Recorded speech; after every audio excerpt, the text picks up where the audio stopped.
नमस्कार दोस्तों, स्वागत है आपका वाईपी एजुकेशन परिवार ट्रिक चैनल पर। तो दोस्तों देखिए, इस वीडियो में आज हम आपको कराने वाले हैं, जैसा कि आपको ज्ञात ही है, पहले से ही पता है कि 10 ईयर PYQ चैनल पे हो रहे हैं और 10 ईयर PYQ हम आपको बुकलेट वाइज सॉल्व करा रहे हैं। आज का जो ये वीडियो होने वाला है ये CTP के लिए है। CTP का पार्ट 4 है ये। अब तक हम आपको 3 बुकलेट सॉल्व करा चुके हैं। आज हम 2 बुकलेट इसमें सॉल्व करा देंगे जिसके अंदर 60 प्रश्न होंगे।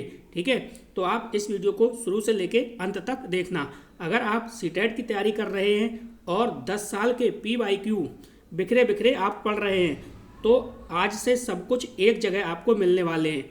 बहुत से बच्चे PYQ पढ़ लेते हैं लेकिन बुकलेट वाइज सॉल्व नहीं कर पाते। आज से आपकी ये प्रॉब्लम सॉल्व हो जाएगी। तो बिना किसी देरी के करते हैं वीडियो को स्टार्ट। तो दोस्तों, अब तक कितनी बुकलेट सॉल्व अपने लोग कर चुके हैं? अब तक अपने लोग 3 बुकलेट सॉल्व कर चुके हैं और आज ये आपके सामने चौथी बुकलेट लेके हम आए हैं। ठीक है, ये दोस्तों जो बुकलेट है ये 4 नंबर वाली बुकलेट है। ठीक, तो ये चौथी बुकलेट आज आपके सामने है। 4 नंबर बुकलेट और 5 नंबर बुकलेट ये दोनों आज ही सॉल्व कर लेंगे। तो देखो, आपके सामने जो पहला प्रश्न है इसको आप पढ़िए। पहला प्रश्न क्या कह रहा है? देखो, पहला प्रश्न लगा हुआ है और पहला प्रश्न क्या कह रहा है इसको थोड़ा सा जरा समझिएगा। कहीं पे थोड़ी सी प्रॉब्लम हो रही है इसमें, 1 मिनट रुकिए, अभी आपकी प्रॉब्लम सॉल्व होगी। चलिए देखो, प्रश्न क्या कह रहा है समझो। प्रश्न कह रहा है कि निम्नलिखित में से एक ऐसे प्रश्न का उदाहरण है, निम्नलिखित में से कौन सा एक ऐसे प्रश्न का उदाहरण है जिसमें विद्यार्थियों को अपनी सोच पर विचार करने की आवश्यकता होती है। 4 ऑप्शन सामने हैं आपके। पहला ऑप्शन है आप क्रिया को वर्तमान काल में कैसे बदल सकते हैं। बी ऑप्शन है कक्षा की शुरुआत से क्रियाओं के उपयोग के बारे में आपकी समझ कैसे बदली है। सी ऑप्शन है वाक्य में संज्ञा और क्रिया के बीच क्या संबंध है। और डी ऑप्शन है क्रिया की परिभाषा क्या है। तो उचित, सबसे उचित यानी सबसे अच्छा जो विकल्प है वो आपको यहाँ पे चुनना है। तो आप सेकंड विकल्प की ओर आप देखिए। देखो, कक्षा की शुरुआत से ही क्रियाओं के उपयोग के बारे में आपकी समझ कैसे बदली, ये वाला ऑप्शन आप बिल्कुल सही हो जाएगा। दूसरा वाला ऑप्शन बिल्कुल यहाँ पे सही है, यानी अदर तीनों की अपेक्षा। चलिए अगला क्वेश्चन देखिए। अगला क्वेश्चन है क्वेश्चन नंबर 2। क्वेश्चन नंबर 2 क्या कह रहा है इसको भी समझते हैं जरा। क्वेश्चन नंबर 2 देखिए, कह रहा है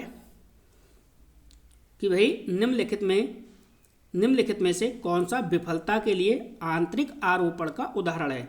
तो पहला ऑप्शन है शिक्षक के पक्षपाती होने के कारण मुझे अच्छे अंक नहीं मिले। बी ऑप्शन है मैं परीक्षा में फेल हो गया क्योंकि मेरे दोस्त मेरा ध्यान भटका रहे थे। सी ऑप्शन है मुझे निम्न ग्रेड प्राप्त हुआ क्योंकि शिक्षक कठोर तरीके से आंकते हैं। और चौथा ऑप्शन है मैं परीक्षा में फेल हो गया क्योंकि मैंने पर्याप्त पढ़ाई नहीं की। अब यहाँ पे देखो, उसके कहने का क्या मतलब है क्वेश्चन के। देखो, कौन सा विफलता के लिए आंतरिक आरोपण का एक उदाहरण है। तो देखो, चौथा वाला विकल्प देखो आप ध्यान से, मैं परीक्षा में फेल हो गया क्योंकि मैंने पर्याप्त पढ़ाई नहीं की। चौथा वाला ऑप्शन बिल्कुल सही ऑप्शन है, इसलिए जो सही जवाब है वो ये 4th ऑप्शन हो जाएगा। तो चलिए आगे की ओर देखते हैं। अगला क्वेश्चन क्या है? Question number 3।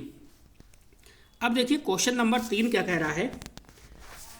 क्वेश्चन नंबर 3 कह रहा है निम्नलिखित कथनों को पढ़िए और सही विकल्प का चयन कीजिए। अब देखो, यहाँ पे कथन है, इसको आप थोड़ी देर के लिए भूल जाइए कि यहाँ पे कथन लिखा है और इसको कारण को भी भूल जाइए कि यहाँ पे कुछ कारण लिखा है। सिर्फ सिंपल आप पढ़िए।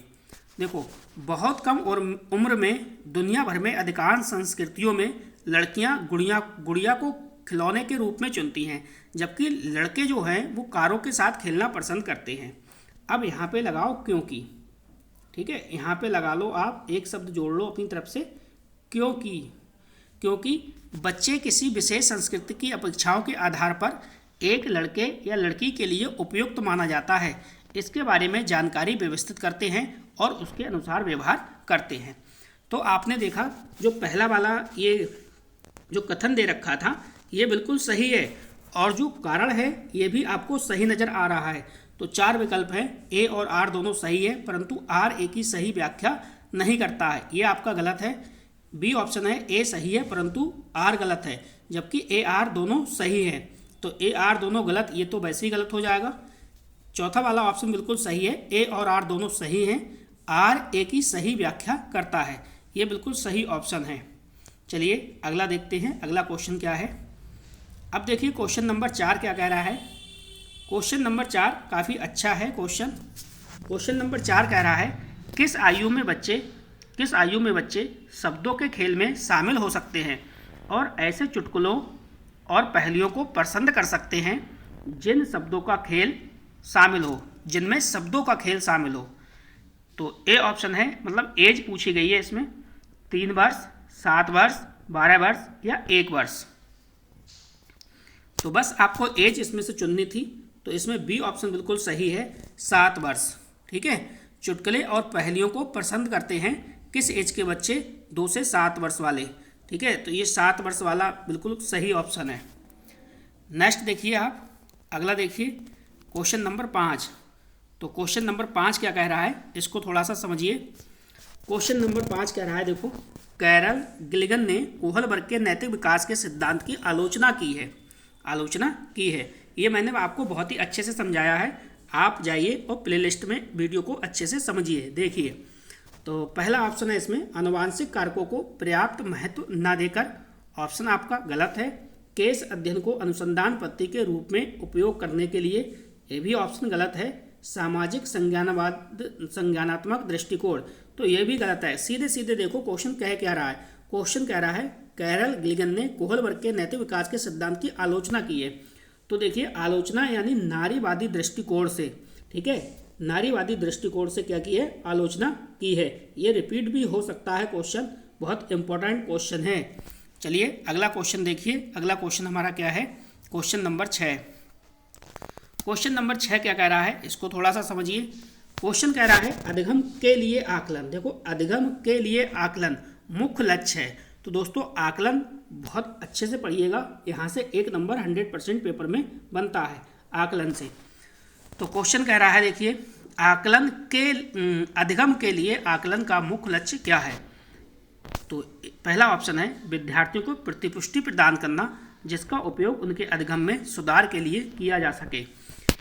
बी ऑप्शन है, देखिए, विद्यार्थियों के प्रदर्शन की तुलना एक मानक या तय पैमाने से। गलत ऑप्शन है उन विद्यार्थियों की पहचान करना जिन्हें धीमे सीखने वालों के रूप में वर्गीकृत किया जा सकता है। गलत है विद्यार्थियों के प्रदर्शन का मूल्यांकन करना और ग्रेड देना। तो ये भी ऑप्शन सही नहीं है। पहला ऑप्शन देखो आप, विद्यार्थियों को प्रतिपुष्टि प्रदान करना जिसका उपयोग उनके अधिगम में सुधार के लिए किया जा सकता है। तो सबसे बढ़िया ऑप्शन क्या है, पहला वाला ऑप्शन यहाँ पे बिल्कुल सही है। चलिए अगला क्वेश्चन देखिए, अगला क्वेश्चन आपका क्या कह रहा है, क्वेश्चन नंबर 7। क्वेश्चन कह रहा है, देखो सामाजिकरण है, सामाजिकरण टॉपिक पढ़ लीजिए अच्छे से। सामाजिकरण से 100% 1 नंबर बनता है, ये सामाजिकरण का प्रश्न है। शैशवावस्था में सामाजिकरण की, यहाँ पे आप रिक्त स्थान है भरोगे, आप क्या भरना है आपको, संस्थाएं प्रमुख रूप से महत्वपूर्ण है, जबकि प्रारंभिक बाल्यावस्था में सामाजिकरण की फिर भरोगे, यहाँ पे रिक्त स्थान है, संस्थाएं भी महत्वपूर्ण हो जाती हैं। तो पहला ऑप्शन देखिए, माध्यमिक प्राथमिक है, माध्यमिक तृतीयक है, तृतीयक माध्यमिक है, प्राथमिक और माध्यमिक है।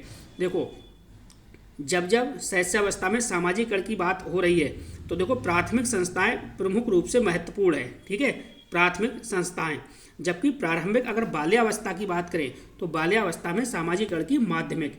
तो इस प्रकार से हमारा जो चौथा वाला विकल्प है यहाँ पे बिल्कुल सही हो जाएगा। चलिए अगला क्वेश्चन देखते हैं।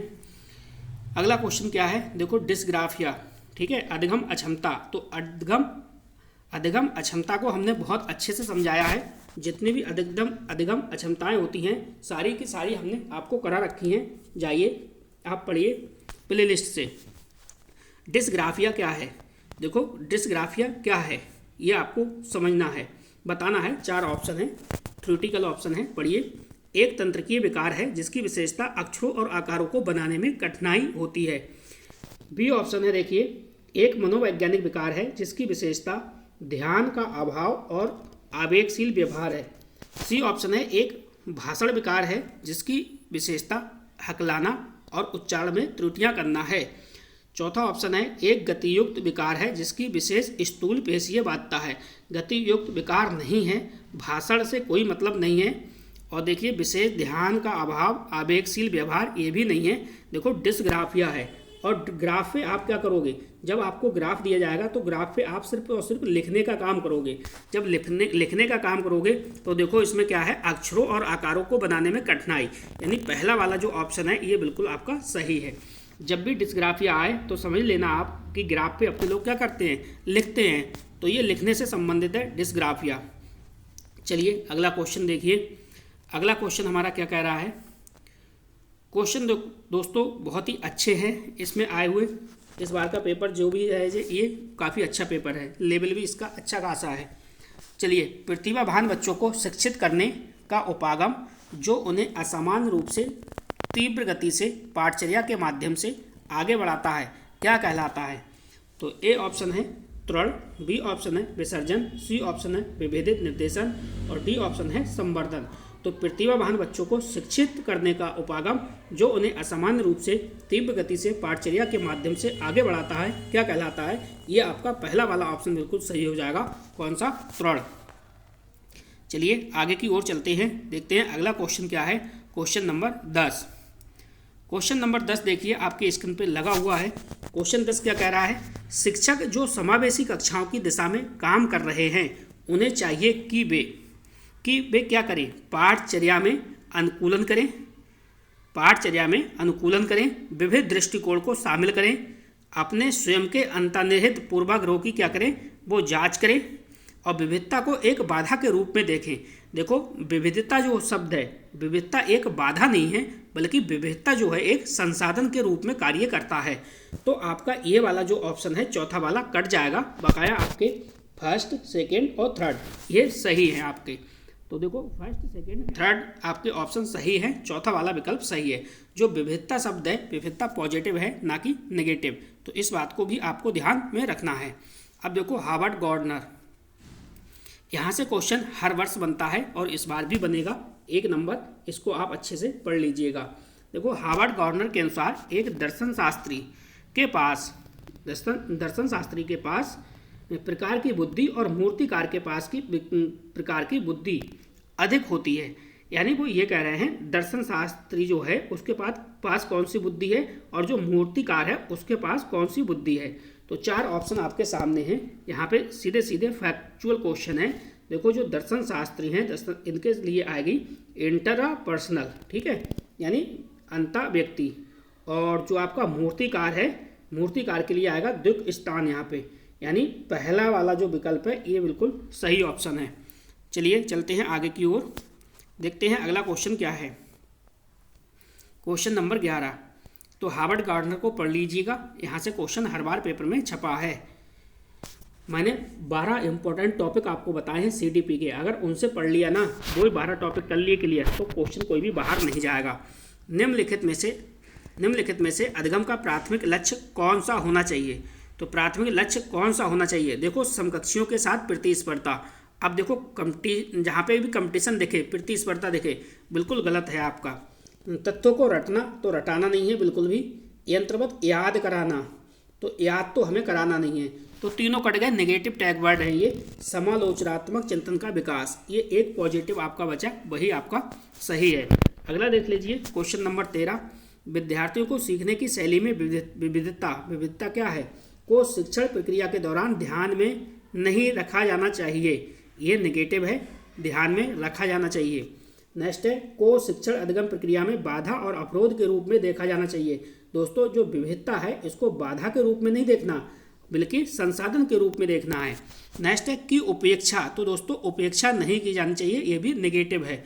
को महत्व देना चाहिए क्योंकि मानव विविधता के प्रतिबिंब के रूप में देखा जाना चाहिए, ये पॉजिटिव है, ठीक है। विविधता यहाँ पे आएगी समझ लो पॉजिटिव ऑप्शन है। तो थर्ड वाला ऑप्शन बिल्कुल इसका सही है। अगला क्वेश्चन देखिए, हम आपको दोस्तों लगभग 20 बुकलेट सॉल्व कराने जा रहे हैं, ठीक है। ध्यान रखना ये आपका पार्ट कितना है, पार्ट 4 है और पार्ट 4 के अंदर हम आपको 60 क्वेश्चन आज कराने वाले हैं। यानी 2 बुकलेट आपको सॉल्व करवा रहे हैं। चलिए अब वही क्वेश्चन है फिर से कथन और कारण वाला, इसको आप काट दीजिए और इसको भी आप काट दीजिए। ठीक, अब समझिए, विद्यार्थियों के बीच समालोचनात्मक चिंतन को सुगम बनाने के लिए शिक्षक को उन्हें विविध परिस्थितियों और विभिन्न दृष्टिकोण से अवगत कराना चाहिए। देखो बिल्कुल पॉजिटिव आपको दिखाई दे रहा है, समझ में आ रहा है, पॉजिटिव है ये।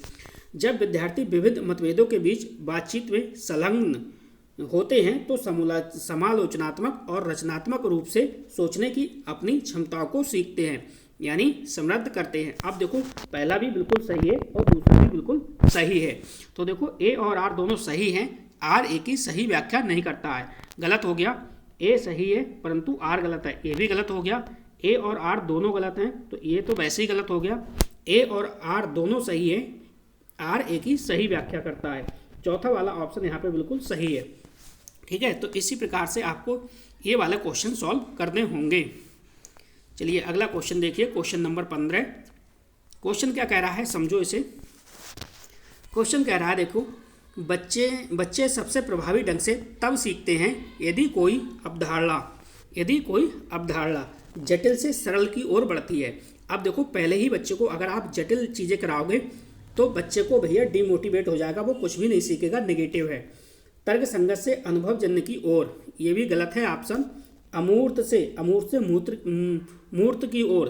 अब देखो छोटा बच्चा है, अगर उसे आप कोई चीज़ दिखाओगे नहीं, अमूर्त है, ठीक है, अगर आप अमूर्त से मूर्त की ओर चलोगे तो बच्चा कुछ भी नहीं सीख पाएगा। तो इसलिए थर्ड ऑप्शन बचा है सामान्य। पहले सामान्य सी चीज़ें, जनरल चीज़ें पढ़ समझानी है और उसे की जनरल से सामान्य से विशिष्ट की ओर बढ़ती है, ये बिल्कुल सही है।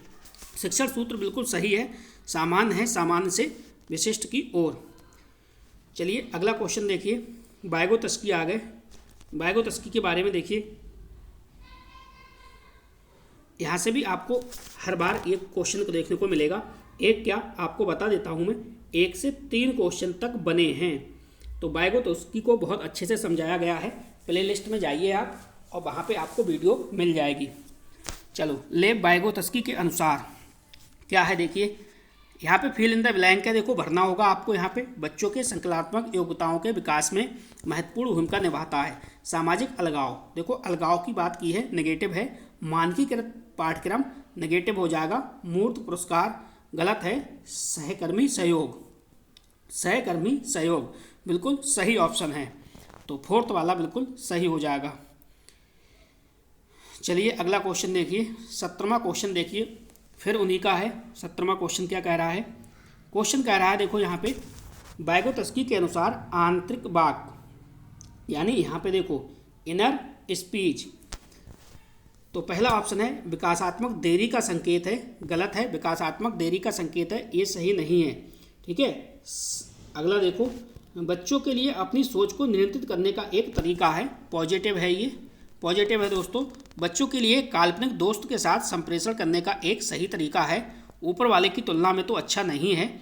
संज्ञानात्मक अपरिपक्वता का प्रतीक है, तो यहाँ पे दूसरा वाला ही ऑप्शन बिल्कुल सही है। बच्चों के लिए अपनी सोच को कंट्रोल करने का एक तरीका है, ठीक है, ये वाला ऑप्शन बिल्कुल सही है।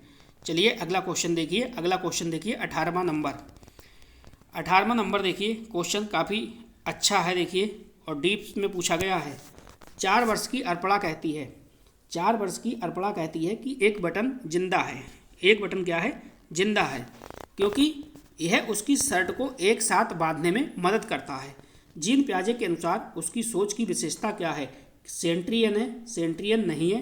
परिकल्पित निगमात्मक चिंतन नहीं है। पारगम्यात्मक तर्क नहीं है। ये क्या है, ये जीववादी चिंतन है। चौथा वाला विकल्प सही है। जीन पियाजे को मैंने कंप्लीट करा दिया है, प्ले लिस्ट में जाइए और वीडियो आपको वहाँ पे मिल जाएगी। चलिए 19वां क्वेश्चन देखिए, क्वेश्चन क्या कह रहा है। क्वेश्चन कह रहा है दोस्तों, निम्नलिखित में से स्वलीनता वाले विद्यार्थियों की विशेषता कौन सी है, ठीक है। तो देखो यहाँ पे देखो, संवाद कौशलों का उच्च स्तर, तो संवाद कौशलों का उच्च स्तर ये बिल्कुल सही नहीं है। कल्पना को तथ्यों से अलग करने की श्रेष्ठता, ये भी सही नहीं है। उन्नत सामाजिक भावात्मक पारिस्परिकता, ये भी गलत है।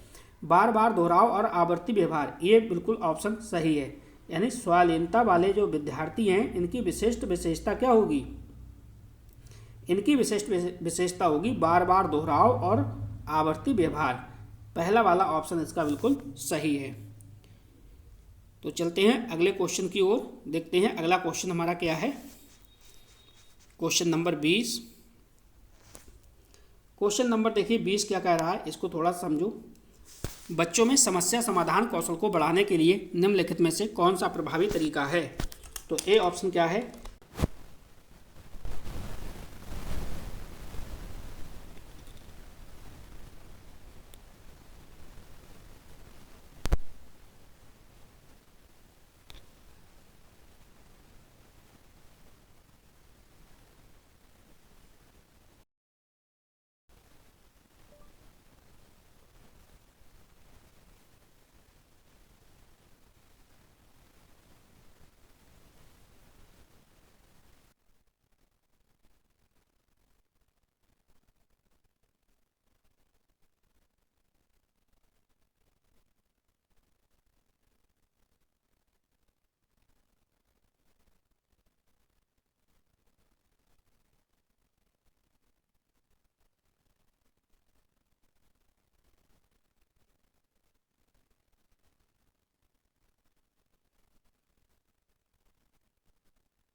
समझिए दोस्तों क्वेश्चन के लिए। क्वेश्चन कह रहा है प्रारंभिक बाल्यावस्था में वृद्धि, रिक्त स्थान है यहाँ पे भरना है, और सोच है, जबकि मध्य बाल्यावस्था में वृद्धि और सोच है। तो यहाँ पे देखो डायरेक्ट मैं आपको आंसर इसका बता रहा हूँ, इसको याद करना है। प्रारंभिक बाल्यावस्था में वृद्धि क्या है? स्थिर है, वृद्धि स्थिर है, और जो सोच है वो कुछ हद तक आत्म केंद्रित है, जबकि मध्य बाल्यावस्था में क्या आएगा? धीमी, और सोच जो है वो तार्किक है। यानी चौथा वाला विकल्प यहाँ पे बिल्कुल सही है। अगला क्वेश्चन देखो, अगला क्वेश्चन क्या कह रहा है? क्वेश्चन अच्छा है। क्वेश्चन नंबर 30 क्या कह रहा है, इसको समझो जरा। क्वेश्चन 30 कह रहा है निम्नलिखित में से कौन सा स्थूल गतिक कौशल है? पहला ऑप्शन है एक कागज पर वृत्त को रूपरेखा के अनुसार काटना। बी ऑप्शन है एक कागज पर एक बड़े आयत को रूपरेखा के रूप में काटना। बी ऑप्शन है बुनाई। सी ऑप्शन है तैरना। देखो यहाँ पे स्थूल गतिक कौशल की बात कर रहा है, तो यहाँ पे जो चौथा वाला ऑप्शन है तैरना, ये बिल्कुल सही है। ठीक है, चलिए अगला क्वेश्चन देखते हैं। आपकी एक बुकलेट सॉल्व हो गई, 30 नंबर क्वेश्चन आपके सॉल्व हो गए, और देखिए नेक्स्ट बुकलेट आपकी शुरू हो गई यहाँ से। इसको भी सॉल्व करते हैं। क्वेश्चन क्या कह रहा है देखो, निम्नलिखित में से रचनात्मक मूल्यांकन नहीं माना जाना चाहिए, नहीं माना जाना चाहिए या नहीं माना जाएगा। ए ऑप्शन देखो, पहला वाला ऑप्शन, एक आकलन एक छात्र के सीखने में गलत धारणाओं की पहचान करने के लिए प्रयोग किया जाता है। दूसरा ऑप्शन है छात्रों के पूर्व ज्ञान को निर्धारित करने के लिए एक नई अवधारणा की शुरुआत में किया गया आकलन है। तीसरा ऑप्शन है छात्र और शिक्षकों की अग्रगामी प्रतिपुष्टि प्रदान करने के लिए किए गए दौरान किया गया क्या है? मूल्यांकन है। चौथा ऑप्शन है एक मूल्यांकन कार्य जो मानदंड के एक मानक पैमाने के अनुसार छात्रों की तुलना करने में क्या है? सहायक होता है। देखो पहला ऑप्शन पॉजिटिव है, दूसरा भी पॉजिटिव है, तीसरा भी पॉजिटिव है, लेकिन एक मूल्यांकन जो मानदंड के एक पैमाने के अनुसार छात्रों की तुलना करने में सहायक है, ये ऑप्शन गलत है। तो रचनात्मक मूल्यांकन नहीं माना जाएगा, चौथा विकल्प इसका बिल्कुल सही है। चलिए अगला क्वेश्चन देख लीजिए। हार्वर्ड गार्डनर से क्वेश्चन है। क्वेश्चन कह रहा है हार्वर्ड गार्डनर के अनुसार बहुबुद्धि सिद्धांत के अनुसार निम्नलिखित में से कौन सा सेट बुद्धि और उसके संबंधित विशेषताओं के सही मेल का प्रतिनिधित्व करता है? तो ए ऑप्शन है, देखिए यहाँ पे सीधे सीधे इसको थोड़ा सा क्लियर कर लो आप, और आराम से क्वेश्चन बना लोगे, कोई भी इसमें प्रॉब्लम नहीं आएगी। स्थानिक प्राकृतिक वातावरण की सराहना करने का कौशल है, बिल्कुल गलत है। ठीक है, अंतर्वैयक्तिक दूसरों को समझने और उनके साथ संबंध स्थापित करने का कौशल। नेक्स्ट है तार्किक गणितीय नृत्य क्रीड़ा संबंधी क्षमताएं। देखो संगीतमय प्रदर्शन रचना करने कोई कौशल, चौथा वाला विकल्प यहाँ पे सही है। ठीक है, निम्नलिखित में कौन सा सेट बुद्धि और उसके संबंधित विशेषताओं के सही मेल को प्रदर्शित करता है? चौथा वाला ऑप्शन यहाँ पे बिल्कुल राइट है। चलिए अगला ऑप्शन देखिए, क्वेश्चन देखिए। अगला क्वेश्चन देखिए, यहाँ पे मोटिवेशन है, मोटिवेशन अभिप्रेरणा वाला टॉपिक बहुत ही बेहतरीन तरीके से आपको समझाया है। वीडियो जो की लिंक है वो आपको डिस्क्रिप्शन में तो नहीं मिलेगी दोस्तों, लेकिन प्ले लिस्ट में आपको वीडियो देखने को मिलेगी। अभिप्रेरणा के आरोपण सिद्धांत के अनुसार निम्नलिखित में से लगातार कोशिश और बेहतर प्रदर्शन की संभावना है। तो पहला ऑप्शन देखो, असफलता और सफलता दोनों के लिए बाहरी आरोपण। देखो सफलता और असफलता दोनों के लिए बाहरी आरोपण गलत है। सफलता के लिए आंतरिक आरोपण और असफलता के लिए बाहरी आरोपण, दूसरा ऑप्शन ये भी गलत है। सफलता के लिए बाहरी आरोपण और असफलता के लिए आंतरिक आरोपण। नेक्स्ट देखिए चौथा, असफलता और सफलता दोनों के लिए क्या है? आंतरिक आरोपण, दोनों के लिए क्या है? आंतरिक आरोपण। चौथा वाला विकल्प यहाँ से सबसे सटीक, सबसे अच्छा है, तो चौथा वाला विकल्प यहाँ पे बिल्कुल सही होगा। अगला क्वेश्चन देखिए, अगला क्वेश्चन क्या कह रहा है इसको समझिए आप। क्वेश्चन कह रहा है कि भाई रस्सी है, रस्सी कूदते समय पैर में रस्सी फंसने के कारण आउट होने के बाद अरू कहती है कि उसे रस्सी ने जानबूझकर आउट किया है। जीन पियाजे के संज्ञानात्मक विकास सिद्धांत की किस अवस्था में बच्चे इस तरह के तर्क देते हैं? तो स्टेज पहचानिए, एज समझिए किस एज की बच्ची रही होगी, उसके हिसाब से आपका बिल्कुल क्वेश्चन सही हो जाएगा ये। तो पूर्व चलन अवस्था, मूर्त संक्रियात्मक अवस्था, औपचारिक संक्रियात्मक अवस्था, संवेदी चालक अवस्था। तो सही ऑप्शन की बात करें, रस्सी कूदते समय पैर में रस्सी फंसने के कारण आउट होने के बाद अरु कहती है कि उसे रस्सी ने जानबूझकर आउट कर दिया। तो ये क्या है, ये आपका पूर्व चलन अवस्था की बात हो रही है। अगला देखो, विकास के क्रम में बच्चे सूक्ष्म पेशीय कौशल से, देखो यहाँ पे सूक्ष्म पेशीय कौशल से पहले सकल पेशीय कौशल विकसित करते हैं। यह दर्शाता है, क्या दर्शाता है, समीप, दुराभिमुख यानी प्रोक्सिमो डिस्टल, बी ऑप्शन है अराजक, सी ऑप्शन है शीर्षकोमी, डी ऑप्शन है रेखीय। तो यहाँ पे जो सही जवाब है वो क्या है, समीप, दूर व अभिमुख। चलिए अगला क्वेश्चन देखिए। अगला क्वेश्चन देखिए कितना अच्छा क्वेश्चन है और काफ़ी बढ़िया क्वेश्चन है। ये वाला क्वेश्चन मैंने आपको पेपर में, वीडियो में मैंने आपको कराया है ये वाला क्वेश्चन, ठीक है, जो यहाँ पे आया हुआ है। निम्नलिखित में से कौन सा कारक समस्या समाधान को बढ़ावा देता है? निम्नलिखित में से कौन सा कारक समस्या समाधान को क्या करता है, बढ़ावा देता है? तो ए ऑप्शन है देखिए प्रतिक्रिया सेट, बी ऑप्शन है अपसारी चिंतन, सी ऑप्शन है कार्यात्मक स्थिरता और डी ऑप्शन है निष्क्रिय अनुसरण। तो इसका जो सही जवाब है वो है अपसारी चिंतन। बी ऑप्शन यहाँ पे बिल्कुल सही होगा,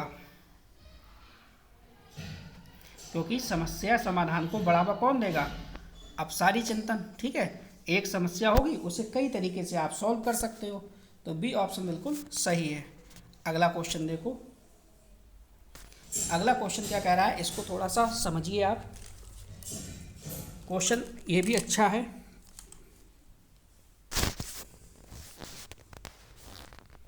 क्वेश्चन को पढ़िए, कथन आ भी आप काट दीजिए, कारण भी काट दीजिए। क्वेश्चन पढ़ो क्या कह रहा है, देखो, बच्चों द्वारा बचपन अलग अलग संस्कृतियों में अलग अलग तरह से अनुभव किया जाता है। बच्चों का विकास सार्वभौमिक होता है। बच्चों का विकास क्या है, सार्वभौमिक होता है। देखो यहाँ पे आपको ऐसे करके पढ़ना है, इस तरीके से पढ़ना है, बच्चों द्वारा बचपन अलग अलग संस्कृतियों में अलग अलग तरह से अनुभव किया जाता है, क्योंकि बच्चों का विकास सार्वभौमिक होता है। तो अब आपको थोड़ा सा अजीब सा लगा होगा, आपको लगा होगा कि ये तो पहला कथन तो सही है लेकिन कारण जो है वो इसका गलत है।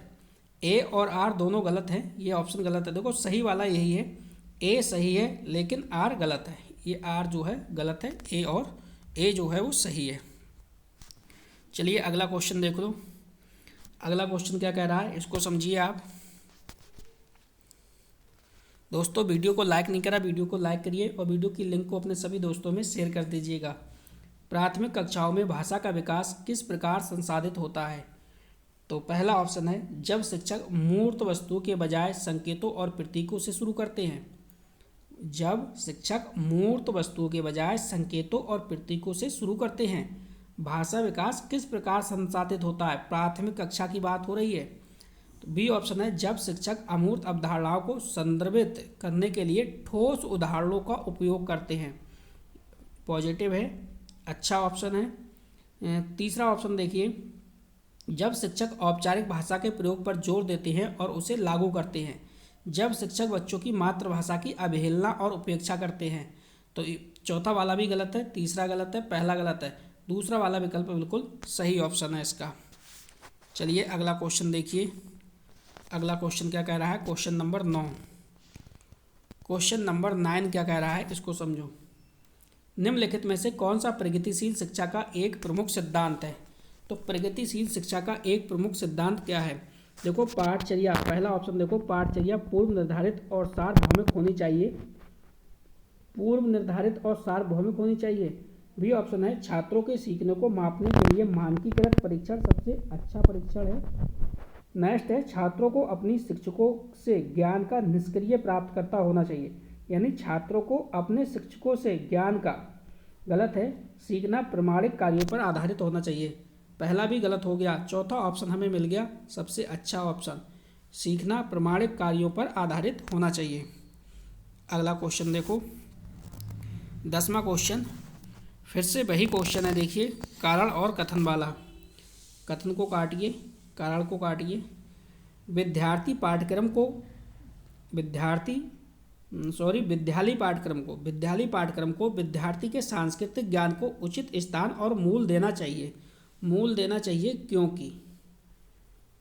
क्योंकि विद्यार्थियों को उनकी सांस्कृतिक पहचान को बनाए रखने के लिए समर्थन करना सीखने की प्रक्रिया को क्या है, सुगम बनाता है। तो यहाँ पे देख रहे होगे आप कि कथन भी सही है और कारण भी सही है, यानी ए और आर दोनों सही हैं। ए आर की सही व्याख्या करता है। दूसरा वाला विकल्प यहाँ पे बिल्कुल सही है। चलिए अगला क्वेश्चन देखते हैं। Question number 11। क्वेश्चन नंबर 11 क्या कह रहा है, इसको थोड़ा सा समझो। निम्नलिखित में से आंतरिक अपप्रेरणा का सही वर्णन है। देखो, आंतरिक अपप्रेरणा का सही उदाहरण आपको देखना है। आंतरिक प्रेरणा जो दंड के भय से आती है, दोस्तों दंड के भय से आंतरिक प्रेरणा नहीं आती, नेगेटिव है। प्रेरणा जो बाहरी पुरस्कारों से आती है, ये वो वहाँ प्रेरणा कहलाएगी, ना कि आंतरिक। ये भी गलत है। प्रेरणा जो दूसरों के साथ प्रतिस्पर्धा, देखो प्रतिस्पर्धा नेगेटिव हो गया। अभी प्रेरणा क्या है, अब प्रेरणा जो कार्य के व्यक्तिगत आनंद से आती है, ठीक है, ये आपकी क्या है, आंतरिक अपप्रेरणा है। तीसरा वाला बहुविकल्प यहाँ पे बिल्कुल सही है। चलिए अगला क्वेश्चन देखो। अगला क्वेश्चन कह रहा है कि भाई निम्नलिखित में से कौन सा कथन अधिगम के बारे में सही नहीं है। अब सही नहीं है, इससे पहले जो अपने लोगों ने बुकलेट सॉल्व की थी, वहाँ पे एक शब्द आया था उत्पाद, यानी प्रोडक्ट। तो प्रोडक्ट को नेगेटिव कहा था। अब यहाँ पे देखो नेगेटिव ही पूछ रहा है। जब नेगेटिव पूछ रहा है तो यही गलत होगा, ठीक है। अधिगम एक प्रक्रिया नहीं आप तो क्या है, एक उत्पाद है, यही नेगेटिव है, बकाया सभी सही है, ठीक है। चलिए अगला क्वेश्चन देखो। अगला क्वेश्चन क्या कह रहा है, क्वेश्चन कह रहा है यहाँ पे समीपस्थ सिद्धांत कहता है कि शैशवावस्था में सूक्ष्म गतिक कौशल के विकास के साथ साथ शारीरिक विकास जो है वो तेजी से होता है। बी ऑप्शन है, देखिए अंग हाथों और पैरों की तुलना में तेजी से बढ़ते हैं। इसको थोड़ा सा ध्यान से पढ़िए। जो अंग है ना, अंग हाथों और पैरों की तुलना में तेजी से बढ़ते हैं। तीसरा वाला विकल्प है, देखो विकास सिर से पांव तक होता है। चौथा है भाषा का विकास तेजी से होता है क्योंकि वह विकास के लिए संवेदनशील अवधि है। जो दूसरा वाला विकल्प है उसको थोड़ा सा निगाह जमाओ आप, अंग हाथ और पैरों की तुलना में तेजी से बढ़ते हैं। दूसरा वाला विकल्प यहाँ पे सही है। अगला क्वेश्चन देखिए। अगला क्वेश्चन क्या कह रहा है, तो यहाँ पे देखिए क्वेश्चन क्या कह रहा है, इसको थोड़ा सा समझिए। क्वेश्चन कह रहा है दोस्तों, निम्नलिखित में से उपयोगी प्रतिपुष्टि की एक विशेषता कौन सी है। ए ऑप्शन है, यह सामायिक और विशिष्ट होती है। दूसरा ऑप्शन है, यह केवल कार्य के अंत में ही दी जाती है। तीसरा ऑप्शन है, यह व्यापक और सामान्य होती है। चौथा, यह केवल परिणामों पर केंद्रित होती है। तो देखो निम्नलिखित में उपयोगी प्रतिपुष्टि की एक विशेषता कौन सी है, तो पहला वाला ऑप्शन सही है, यह सामायिक और विशिष्ट होती है। पहला वाला ऑप्शन यहाँ पे बिल्कुल सही जवाब है दोस्तों। अगला क्वेश्चन देखिए। अगला क्वेश्चन यहाँ पे क्या कह रहा है, इसको थोड़ा सा समझिए। क्वेश्चन कह रहा है निम्नलिखित में से पठन वैकल्य की एक विशेषता है। अब देखो पठन वैकल्य मतलब क्या है, डिसलेक्सिया, ठीक है। तो स्थानिक समझ जानकारी में कठिनाई गलत है। रचनात्मक समस्या समाधान में कठिनाई गलत है। ध्वन्यात्मक प्रसंस्करण में कठिनाई, यानी थर्ड वाला फोनोलॉजिकल प्रोसेसिंग, ये थर्ड वाला ऑप्शन बिल्कुल सही है, ठीक है। शारीरिक समन्वय में कठिनाई, ये भी आपका गलत है। अगला क्वेश्चन देखो। अगला क्वेश्चन क्या कह रहा है, क्वेश्चन नंबर 16। ये आ गए आपके कोहल वर्ग। तो देखो कोहल वर्ग से मैंने आपसे कहा है कि इनके क्या है, 3 स्तर हैं। 3 स्तर पढ़िए और 3 स्तर से 6 चरण हैं, ठीक है। प्रत्येक स्तर के 2 चरण हैं। मैंने बहुत अच्छे से समझाया हुआ है, उसको आप जाके पढ़िएगा। क्वेश्चन क्या कह रहा है, कोहल वर्ग के नैतिक विकास सिद्धांत के अनुसार किस स्तर पर बच्चे आत्म केंद्रित होते हैं और किसी कार्यों को करने में अपना ही लाभ देखते हैं। तो अपना ही लाभ देखते हैं, ये स्टेज जो है वो पहले स्तर के दूसरे चरण की बात है। पहले स्तर के दूसरे चरण की बात है, ठीक है। ये आप देख लीजिएगा, बहुत ही अच्छा क्वेश्चन था। अगला क्वेश्चन देखो। यहाँ पे क्वेश्चन क्या कह रहा है, क्वेश्चन कह रहा है कौन सा आलंबन के उदाहरण है। आलंबन का मतलब यहाँ पे एग्जाम्पल देखो, स्कैफोल्डिंग, ठीक है।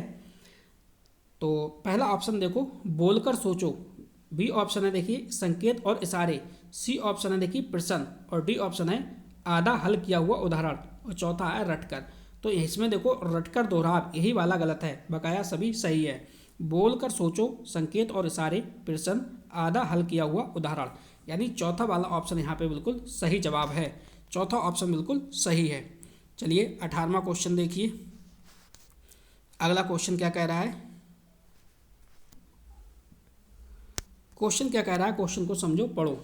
सीखने में सामाजिक संरचनावादी विचार इस बात की वकालत करते हैं कि प्रत्याहार और दोहराव की चिंतन प्रक्रिया से प्रभावी शिक्षण होती है। दूसरा ऑप्शन है देखिए शिक्षार्थी दूसरों से निष्क्रिय रूप से ज्ञान प्राप्त करते हैं, गलत है। शिक्षार्थी सक्रिय रूप से ज्ञान का निर्माण करते हैं। सबसे बेहतरीन उदाहरण है थर्ड वाला ऑप्शन, व्याख्यान देने, गलत है ये। तीसरा वाला विकल्प बिल्कुल सही है, शिक्षार्थी सक्रिय रूप से ज्ञान का क्या है निर्माण करते हैं। सीधी सीधी लाइन पूछी गई है, बहुत ही अच्छा क्वेश्चन है। चलिए देखिए अगला 19वां क्वेश्चन देखो। 19वां क्वेश्चन क्या कह रहा है, क्वेश्चन कह रहा है देखो निम्नलिखित में से कौन सा संज्ञान और भावनाओं के बीच संबंध को उपयुक्त रूप से क्या है परिभाषित करता है। तो ए ऑप्शन है देखिए भावनाएं संज्ञान को प्रभावित करती हैं लेकिन इसका विपरीत सत्य नहीं है। नेक्स्ट है संज्ञान और भावनाएं दोनों स्वतंत्र प्रणालियां हैं, गलत है। भावनाएं और संज्ञाएं आपस में एक दूसरे पर पारस्परिक रूप से निर्भर हैं, पारस्परिक रूप से क्या है निर्भर हैं। संज्ञान भावनाओं को प्रभावित करता है लेकिन इसका विपरीत सत्य नहीं है। तीसरा वाला विकल्प बिल्कुल सही है दोस्तों। यहाँ पे भावनाएं जो हैं, भावनाएं संज्ञान आपस में एक दूसरे पर पारस्परिक रूप से क्या है निर्भर हैं। चलिए अगला क्वेश्चन देखिए, लॉरेंस कोहलबर्ग, समझिए इसे। कथन क्या कह रहा है, कथन को छिपाइए, कारण को भी छिपाइए।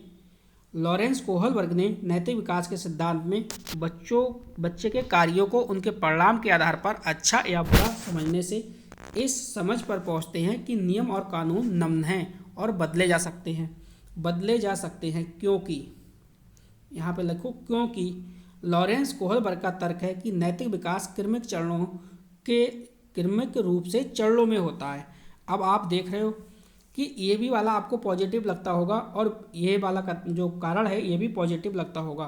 तो दोस्तों ए और आर दोनों क्या है सत्य हैं, आर ए की सही व्याख्या करता है। दूसरा वाला विकल्प यहाँ पे बिल्कुल सही जवाब है। अगला क्वेश्चन देखो, अगला क्वेश्चन क्या कह रहा है, क्वेश्चन नंबर दोस्तों ये है क्वेश्चन नंबर आपका 21। जीन पियाजे फिर से आ गए। पियाजे क्या कह रहे हैं देखो, पियाजे के संज्ञानात्मक विकास के सिद्धांत के अनुसार निम्नलिखित में से कौन सी क्षमता मूर्त संक्रियात्मक सोच को पूर्व संक्रियात्मक सोच से क्या है अलग करती है। तो ए ऑप्शन है वस्तु स्थायित्व, बी ऑप्शन है इंद्रियों का समन्वय, सी ऑप्शन है विकेंद्रण, और डी ऑप्शन है परिकल्पित तार्किकता। तो यहाँ पे देखिए क्षमता जो है वो मूर्त संक्रियात्मक सोच को पूर्व संक्रियात्मक सोच से अलग करती है, ये क्या है, ये विकेंद्रण है। क्या है, विकेंद्रण, यानी थर्ड वाला ऑप्शन यहाँ पे बिल्कुल सही होगा। अगला क्वेश्चन देखिए, क्वेश्चन नंबर 22। क्वेश्चन नंबर 22 क्या कह रहा है, इसको थोड़ा सा समझिए आप। चलिए दोस्तों वीडियो को लाइक करिएगा। सीडीपी की मैंने प्लेलिस्ट बना दी है दोस्तों आपके लिए, प्लेलिस्ट से आप पढ़िए, बिल्कुल निःशुल्क है। निम्नलिखित में से कौन सा कथन समावेशी शिक्षा के बारे में सही नहीं है। तो समावेशी शिक्षा के बारे में जो सही नहीं है उसी को आपको पकड़ना है, ठीक है। तो निश्चित पाठचर्या और मानक मूल्यांकन के आसपास ही एक समावेशी कक्षा का केंद्र होता है। देखो पूरी बात को समझो, समावेशी शिक्षा के बारे में सही नहीं है। तो यहाँ पे देखो निश्चित पाठचर्या और मानक मूल्यांकन के आसपास ही एक समावेशी कक्षा का केंद्र होता है, पहला ही ऑप्शन गलत है। दूसरा पढ़ लो, समावेशी शिक्षण का अर्थ है ऐसे तरीकों से जो शिक्षण को बहिष्कृत ना करे, पॉजिटिव है। नेक्स्ट है समावेशी शिक्षण का अर्थ है जो शिक्षा शास्त्र को अपनाना जो सभी शिक्षार्थियों की आवश्यकताओं का क्या करे, समर्थन करे, पॉजिटिव है। एक समावेशी कक्षा भाषा शैली में अंतर को समायोजित करती है और सहयोग को बढ़ावा देती है। तीनों ऑप्शन क्या है, पॉजिटिव है, लेकिन जो पहला वाला है ये आपका नेगेटिव है। तो वही आंसर बिल्कुल सही है, पहला वाला। विकास के किस पहलू में तर्क चिंतन और समस्या समाधान की व्याख्या की जाती है। तो ये गतिक विकास नहीं है, सामाजिक विकास नहीं, नैतिक विकास नहीं, संज्ञानात्मक विकास। ये क्या आएगा? संज्ञानात्मक विकास आएगा, यानी कॉग्निटिव डेवलपमेंट आएगा यहाँ पे। ठीक है, अगला क्वेश्चन देखिए, क्वेश्चन नंबर 24। क्वेश्चन क्या कह रहा है इसको पहले समझिए, इसके बाद आप जवाब दीजिएगा। क्वेश्चन यहाँ पे कह रहा है कि भाई निम्नलिखित में से किस प्रकार के प्रश्न एक छात्र की जानकारी का गंभीर रूप से मूल्यांकन करने की योग्यता का आकलन करने में मदद करता है। तो वे प्रश्न जो किसी पाठ का सारांश मांगते हैं, वे प्रश्न जो शब्द की सरल परिभाषा के लिए पूछते हैं, या फिर वे प्रश्न जो छात्र की व्यक्तिगत राय पूछते हैं। तो दोस्तों सबसे अच्छा जो विकल्प है ये तीसरा नंबर वाला है, वे प्रश्न जो छात्रों की व्यक्तिगत राय पूछते हैं। चौथा देखो विकल्प क्या है, वे प्रश्न जो पाठ को मान्य करने के लिए उदाहरण के लिए पूछते हैं। तीसरा वाला विकल्प यहाँ पे बिल्कुल सही है। अगला क्वेश्चन देखिए, फिर वही आ गया आपका divergent thinking and convergent thinking. ये बहुत अच्छे से मैंने कराया हुआ है, वीडियो आप देख लीजिएगा। अपसारी चिंतन, रिक्त स्थान भरिए, जबकि अभिसारी चिंतन। तो यहाँ पे देखो मौखिक क्षमताओं को बढ़ावा देता है। क्या अपसारी चिंतन यानी डाइवर्जेंट जो थिंकिंग है वो मौखिक क्षमताओं को बढ़ावा देता है, गणितीय क्षमताओं को बढ़ावा नहीं देता? गलत है। कई उत्तरों को प्रोत्साहित करता है। देखो डाइवर्जेंट थिंकिंग जो है ना, अपसारी चिंतन, ये कई उत्तरों को प्रोत्साहित करता है, यानी एक क्वेश्चन होगा उसको आप कई तरीक़ों से सॉल्व कर सकते हो। तो ये बात तो सही है। अब यहाँ पे देखो अभिसारी चिंतन यानी कॉन्वर्जेंट थिंकिंग, ये क्या है? एक ही समाधान पर स्तर है, तो ये सही है। एक ही समाधान पर यानी एक प्रश्न होगा, जैसे पूछा जाएगा भारत की राजधानी क्या है, तो आपका एक ही जवाब होगा दिल्ली। आपसे पूछा जाएगा 4 + 5 = कितना हुआ, तो आपका एक ही जवाब होगा 9। तो इसलिए आपका ये क्या है? दूसरा वाला विकल्प बिल्कुल सही है। अगला क्वेश्चन देखो, अगला क्वेश्चन कह रहा है कि लेव वाइगोत्स्की प्रस्तावित करते हैं कि, यहाँ पे रिक्त स्थान है, बच्चों में स्वनियमन के लिए महत्वपूर्ण है। तो देखो यहाँ पे क्या है? संगठन नहीं होगा, असंतुलन नहीं होगा, यहाँ पे होगा निजी वाक यानी इनर स्पीच। इनर स्पीच, जब भी इनर स्पीच की बात आएगी वहाँ आप आंखें में बंद करके लगा देना वाइगोत्स्की, आपका बिल्कुल सही हो जाएगा। अगला क्वेश्चन देखो, क्वेश्चन नंबर 27। क्वेश्चन क्या कह रहा है, पहले आप क्वेश्चन को समझिएगा। क्वेश्चन कह रहा है वंचित वर्गों से संबंधित विद्यार्थियों के समावेशन के लिए क्या करना है? समान क्षमताओं के आधार पर विद्यार्थियों को समूह में विभाजित करना है। गलत है। बी ऑप्शन है विविध परंपराओं के प्रति जागरूकता और संवेदनशील को क्या करना है? बढ़ावा देना है, पॉजिटिव है।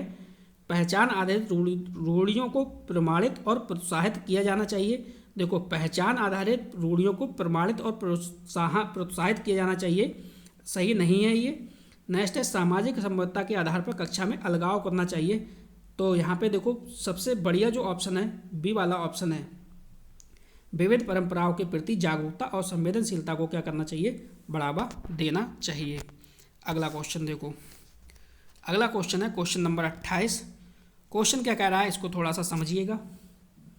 कक्षा में खेल प्रतियोगिताओं में हिस्सा लेते समय तनुज अपने दोस्त से कहता है कि वह भाला फेंकने में हिस्सा लेगा और रस्सी कूदने में उसकी बहन हिस्सा ले सकती है, क्योंकि वह एक लड़की है और लड़कियां भाला नहीं फेंकती। यह क्या है? दोस्तों जेंडर वाला टॉपिक मैंने बहुत अच्छे से कवर कराया है, प्ले लिस्ट में पड़ा हुआ है, आप देख लीजिए। ये क्या है? ये जेंडर रूढ़िवादिता है। पहला वाला विकल्प बिल्कुल सही है। देखो बाध्यता एक है, क्या है? रिक्त स्थान है, स्थिति है, जबकि अक्षमता एक क्या है? तो देखो ये फैक्चुअल क्वेश्चन है। बाध्यता जो है एक क्या है? जैविक स्थिति है, जबकि अक्षमता जो है एक कार्यात्मक स्थिति है। तो जैविक और कार्यात्मक इसके अंदर आएगा, ये बिल्कुल सही है। अगला क्वेश्चन देखिए, कारण और कथन। इस क्वेश्चन को देखिए, इसको थोड़ी देर के लिए छिपा दीजिए आप, इससे आपको डर लगने लगेगा वरना। देखो शिक्षार्थी जो पहले से जानते हैं उसके आधार पर अपने ज्ञान का निर्माण करते हैं। बिल्कुल सही है। देखो शिक्षार्थी जो पहले से जानते हैं उसके आधार पर अपने ज्ञान का निर्माण करते हैं, सही है। क्योंकि अब यहाँ पे लगाओ आप क्योंकि पैटर्न ढूंढना और पिछले ज्ञान के साथ जुड़ाव बनाने से शिक्षार्थियों को जानकारी को सार्थक रूप से संसाधित करने में मदद मिलती है।